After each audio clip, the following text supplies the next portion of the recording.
keessa si yaade onneen koo si waame akka urgaa mootummaa garaa koo keessa baabalatte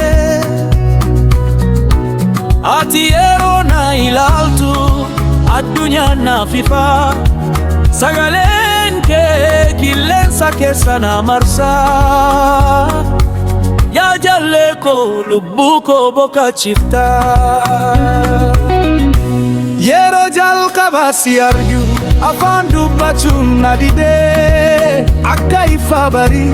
jireenya koo keessa seente harki kee yoo na tuge sodaannee koo ni baddee si bira taa'uun koo qaamaan bargaamadee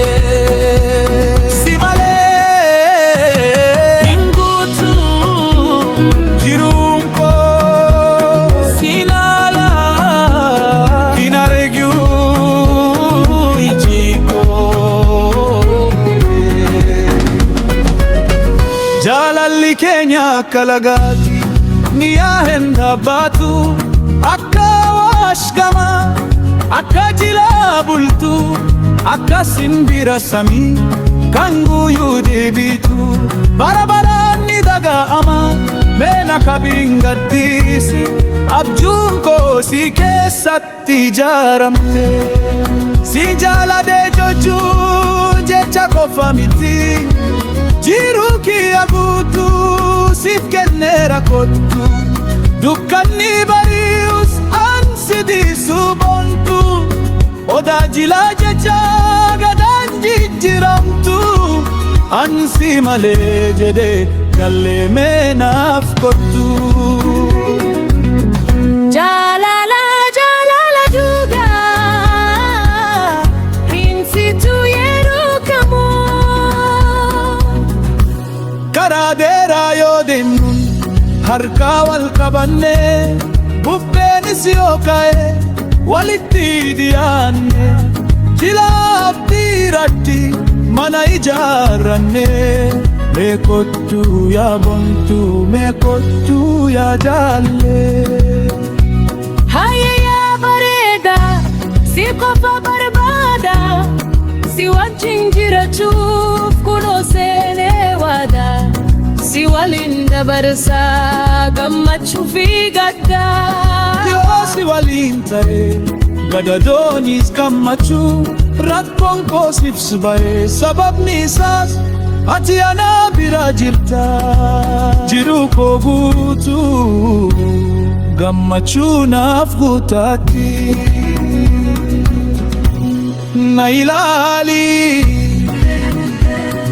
jechuun ija kee keessatti of arguufan barbaada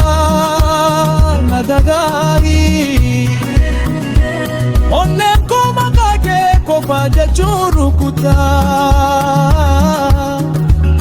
Jaalalli kun ibiddaa miti kan badu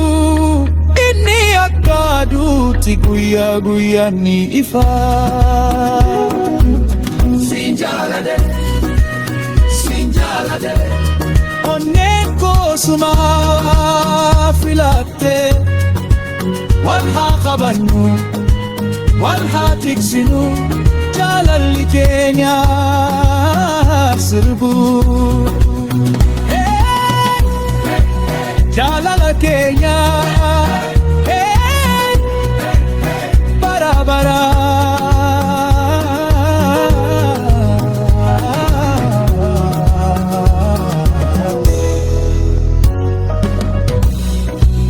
yoo waggaan darbe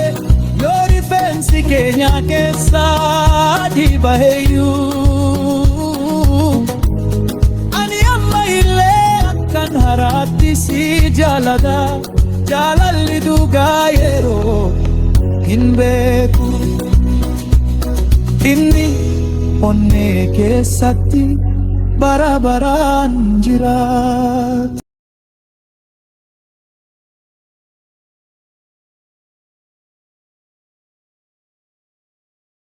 The best of Oromo music